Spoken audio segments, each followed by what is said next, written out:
اور میری گفتگو کا مرکزی نقطہ ہے۔ حضور نے فرمایا تمہارا یہ انداز بھی قبول، لیکن اگر تم چاہتے ہو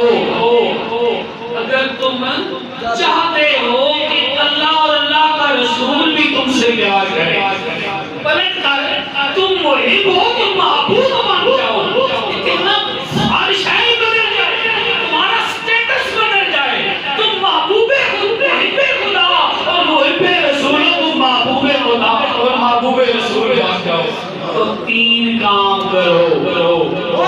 میرے لیے بھی درس ہے، آپ کے لیے بھی درس ہے۔ دوستو اس پاک جگہ پر بیٹھ کر میں اللہ سے التجا کرتا ہوں، یا اللہ مجھے اور آپ سب کو یہ تین کام کرنے والا بنا دے۔ فرمایا جب بات کرو تو سچ بولو، جب بات کرو تو سچ بولو، کبھی جھوٹ، کیونکہ الصدق یغنی والکذب یہلک، سچ نجات دیتا ہے، جھوٹ ہلاک کرتا ہے۔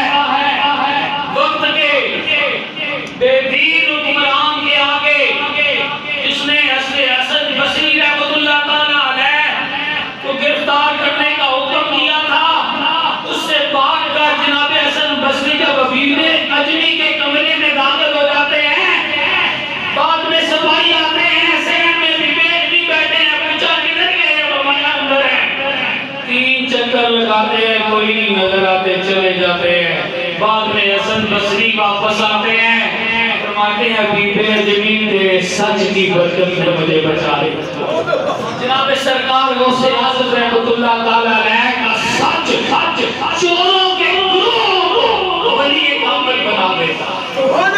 الصدق ینجی والکذب یہلک، سچ نجات دیتا ہے اور جھوٹ ہلاک کرتا ہے۔ اور امام باقر رحمۃ اللہ تعالیٰ ہمارے نبی کے غلام ہیں، الحمدللہ۔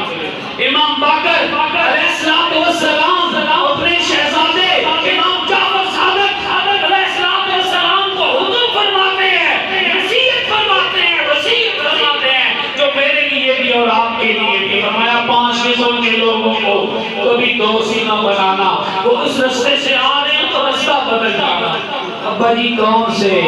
فرمایا جو جھوٹ بولنے کا عادی ہو، جو کنجوس ہو، جو بے وقوف ہو، جو خونی رشتہ داروں سے قطع تلقی کرنے والا ہو، اور جو اللہ کا باغی ہو۔